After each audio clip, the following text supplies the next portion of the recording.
Hi welcome to our channel. Guntur Kaaram చిత్రం release అయింది. దాని మీద క్యాపీ క్యాట్ అంటూ మళ్ళీ త్రివిక్రమ్ శ్రీనివాసరావుని కొందరు కామెంట్ చేస్తున్నారు. ఈ క్యాపీ క్యాట్ ఏంటి, త్రివిక్రమ్ శ్రీనివాసరావు మీద ఎప్పుడు ఈ కాపీ క్యాట్ విమర్శ ఎందుకు వస్తుంది మనం ఒకసారి విశ్లేషించుకుందాం. సహజంగా చాలామంది ఇతర భాషల్లో రిలీజ్ అయిన చిత్రాన్ని తెలుగులోకి కాపీ చేసేవారు గతంలో. ఎందుకంటే ఇతర భాష చిత్రాలకు మన కమ్యూనికేషన్ గ్యాప్ ఉండేది అప్పట్లో.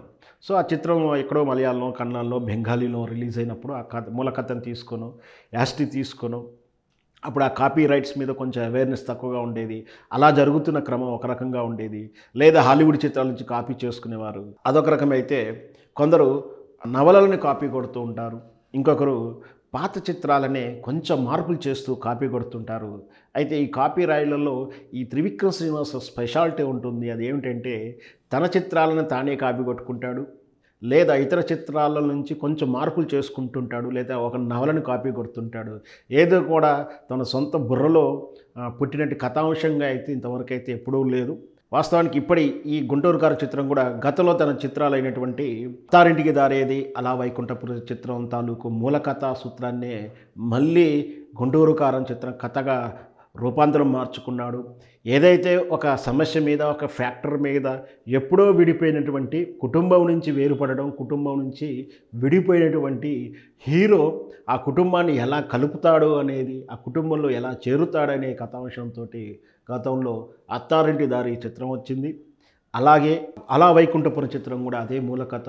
ఆ కథనే కొంచెం అటు ఇటు మార్చేసి దాని చుట్టూ రీజన్ ఆఫ్ ఫ్యాక్టర్స్ మార్చేస్తూ, క్యారెక్టరైజేషన్స్ మారుస్తూ మూల కథ మాత్రం అదే తీసుకుని తన చిత్రాన్ని తానే కాపీ కొట్టాడా అంటే అవుననే సమాధానం చెప్పొచ్చు. వాస్తవానికి తన కెరియర్ మొదట్లో కూడా తను తీసినటువంటి నువ్వే నువ్వే కానీ, నువ్వు నాకు నచ్చావు చిత్రంలో ఒక స్త్రీని బలహీన స్త్రీగా చూపించిన విధానాన్ని గతంలో నేను ఖండించిన విషయం మన ప్రేక్షకులు తెలుసో తెలియదో. నువ్వే నువ్వే చిత్రంలో కానీ, నువ్వు నాకు నచ్చే చిత్రంలో కానీ ఒక స్త్రీ హీరోయిన్ని ఆల్రెడీ ఎంగేజ్మెంట్ అయిన తర్వాత ప్రేమలో పడడం, ప్రేమించిన వ్యక్తిని కాదని ఇంకో వ్యక్తిని పెళ్ళాడడం అనేది స్త్రీ బలహీనతగా చూపించిన క్యారెక్టరైజేషన్ చిత్రాల తాలూకు నుంచి బయటపడి, ఆ విమర్శల నుంచి బయటపడిన త్రివిక్రమ్ శ్రీనివాసరావు మళ్ళీ పాత కథలని ఇటు కాపీ కొడుతూ ప్రేక్షకులకి కొత్తదనాన్ని ఇవ్వకుండా తన చిత్రాలను తానే కాపీ కొడుతున్నాడంటే అవుననే సమాధానం చెప్పొచ్చు. ఈనాటి చిత్రం కూడా గుంటూరు కారం చిత్రం కూడా సేమ్ అదే, మళ్ళీ అదే కథ మూల కథను తీసుకున్నాడు అని అంటూ విమర్శలు చేస్తున్నారు. ఏదైనా అంటే కథాంశం ఏదైనా ఉండకుండా కానీ కథనం అంటే సినిమా స్టోరీ మూల కథ ఏదైనా సరే ప్రజెంటేషన్ విధానం అయితే కథనం అంటాం. ప్రజెంటేషను అంటే హీరోని పరిచయం చేయడం కానీ, అంటే ఆ 2 hours సినిమా చూసి 1.5 hours 2 hours 14 రోజులు 18 రీల్స్ చూస్తుంటాం సినిమాని. ఆ చూస్తున్నంతసేపు కట్టిబడేయగలడం అనేది ఆ డైరెక్టర్ గొప్పతనం అని చెప్పాలి. కథ కాపీ అయినా, కథ మూల కథ నుంచి తీసుకున్న అదే కథను తన చిత్రాన్ని తనం తీసిన ప్రజెంటేషన్ చేసి ప్రేక్షకులను మెప్పించడంతో పాటు డబ్బులు పెట్టిన నిర్మాతకు న్యాయం చేయగలిగితే నిజంగా మంచి టెక్నీషియన్గా చెప్పవచ్చు.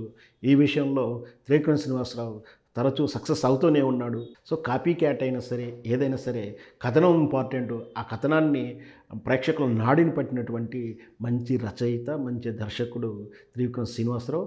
ఆయన ఇచ్చేటువంటి అమూల్యమైనటువంటి డైలాగ్స్లో కొన్ని పంచులు నిజంగా అమూల్యంగా ఉంటుంది, వజ్ర సమానంగా ఉంటాయి. సో ఈ సినిమా కథాంశం ఎలా ఉన్నా కూడా, కథ మూల కథ ఎలా ఉన్నా కథనం బాగుంటుంది కాబట్టి రాణింపు ఉంటుంది. ఆ విషయాన్ని కథ మూల ఎక్కడి నుంచి కాపీ కట్టిన విషయాన్ని మనం మర్చిపోతే చాలా బాగుంటుంది.